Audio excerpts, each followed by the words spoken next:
Welcome to another video here from Zendog Labs. My name is Raphael, I'm the CEO of Zendog Labs. We are a growth consulting firm for startups. We're going to talk today about a very important question that many startups are asking us in our day-to-day work. It's simple. How do we grow? Well, there is a strategic answer that we're going to cover today, and then there is a tactical answer that we have covered in our video on our full stack go-to-market framework. The difference is that the strategic answer thinks about strategically, what are my options in terms of different markets, different products that I can go after in order to find the place where I want to go to market? The other video, the tactical answer to what we think about when we want to grow, is running you through what are the specific steps that you have to take in order to go to market in the niche that you have already chosen.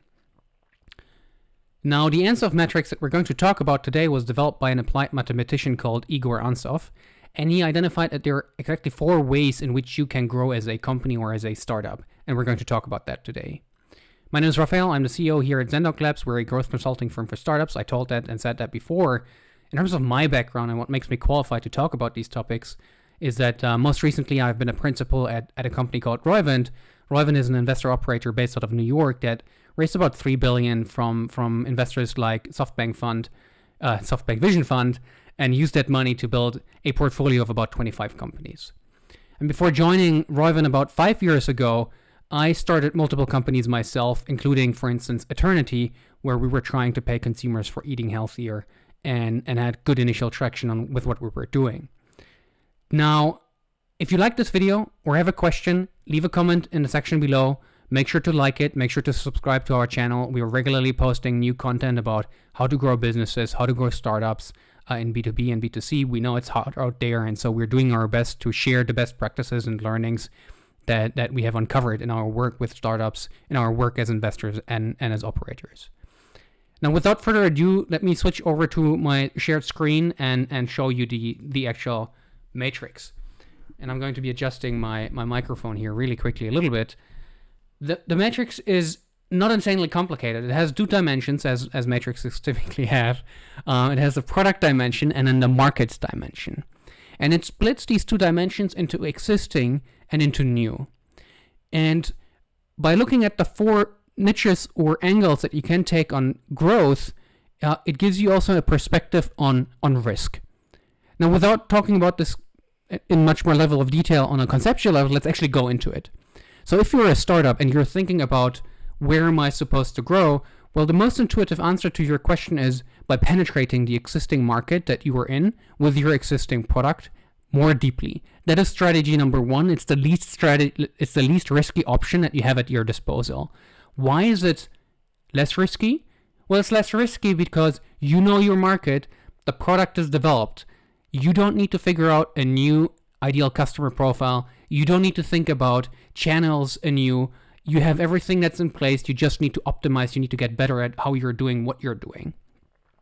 As you're thinking about market penetration, obviously you can think about selling more and again to your existing customers, but you can also think about, and you also need to think about, how to acquire completely new customers. And here we're not talking about going into a new customer segment. Here we're talking about penetrating untouched customers.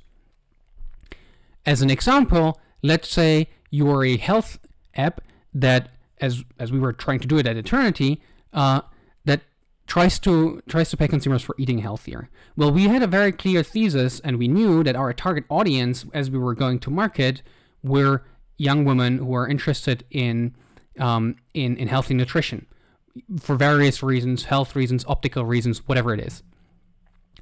And so penetrating the market deeper is going, for instance, from 10,000 users, which is where we were, to 100,000 users by doubling down on the channels that worked for us, which in our case were mostly paid social on Instagram and Instagram organic, as well as our blog. These were excellent challenges for what we were doing, and we could have expanded had we had the resources doing that. That's market penetration. Now, as you're thinking about your additional options, there are 3 more. The next one is taking your product that you already have and going into a new market. That's called market development. It's strategy number 2. It is also the second least risky option among the 4 options that are presented on this chart and are presented by the Ansoff Matrix. What is market development? It's pretty simple. 3 ways you can think about it. The first one is you're taking your product to a new customer segment. So, for instance, at some point, I was leading demand generation and partnerships at an enterprise SaaS startup that was selling a risk analytics platform for life sciences companies. We were squarely focused on big pharma, biotech, and contract research organizations. There are, however, also so-called medical device companies. Medical device companies run clinical trials as well, and so we could have targeted those. Medical device companies are very different, though. Our understanding of medical device companies and the medical devices industry, both from the perspective of what skills are required to run clinical operations, for instance, in a medical device company, but also what regulations are, prevalent or relevant for the medical devices industry, were much less weak. So it was harder for us to penetrate that market, or to enter into it. And it would have represented going into a new market. We would have to bring on new expertise. We would have to go to, different types of channels. We would have needed to use different types of messaging in order to find a value proposition that resonates with that audience. So the first part here is just going after a new customer segment. Then obviously you can think about market development also from a regional perspective, and that's probably what everyone thought about here first, which is you can either go into new regions in your existing country. Let's say you are on the East Coast in the US mostly, and you could go onto the West Coast, or you penetrate the center of the US. Whatever it is, that would be regional expansion. And then the big game, for instance, for many European startups, is going from a few European countries over to the US. That's a big and risky play for most companies in Europe, because the US is completely different from an audience perspective, from a channel perspective, but is also just more expensive from a customer acquisition perspective. So you have to pay more to acquire users, and that's typically where many startups here will raise a Series C in order to enter the US market. And then many times they unfortunately fail. But that's a strategy where you can go into market development. Then the third strategy here is product development. And it's riskier because you need to build an entirely new product, which typically also involves somewhat of a new audience, although you try to keep it relevant for your existing audience. Now, I would say that the difference in risk between market and product development is not insanely big, because at least one dimension stays the same, which is your market in this case.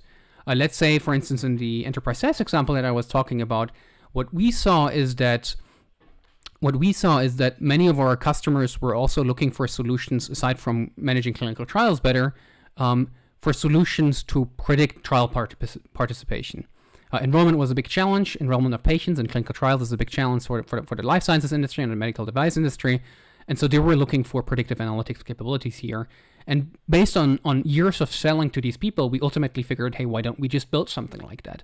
Well, the moment we started building this product, it took away resources from our core product team and was just a completely different strategy for the company overall. We evolved from being a single product company to being a multi-product company, a platform company. And that's a strategic change that you need to be very conscious often about and just make the decision that that's what you want to do, and that's actually value generative for your customers. It may not be. But that's strategy number 3. And now we are going into the most risky one, which is diversification. Diversification means going into a new market with a new product. Now, there are 2 nuances to diversification. The first one is that there are some synergies between your existing business and your new business. And a second one is there are no synergies.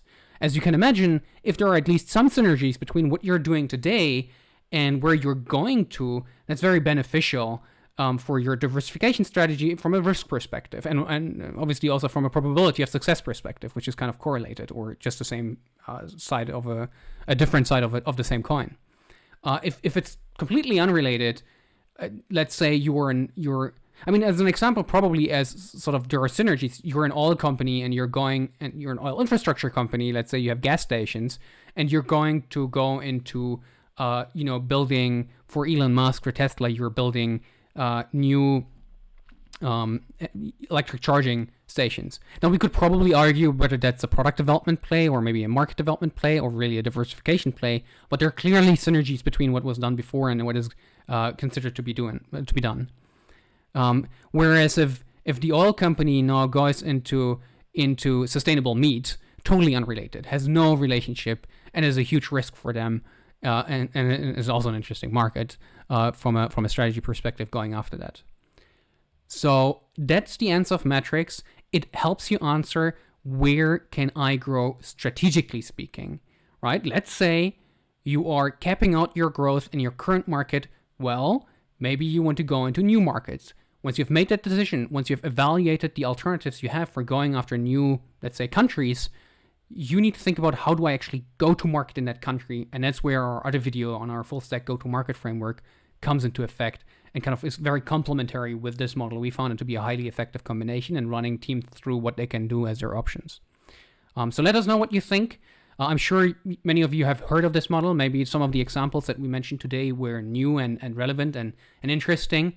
Let us know below in the comment section by liking, subscribing, commenting, asking questions, or sending us emails. We're always happy to hear from you. And stay tuned for more content from us in the future. Have a great day.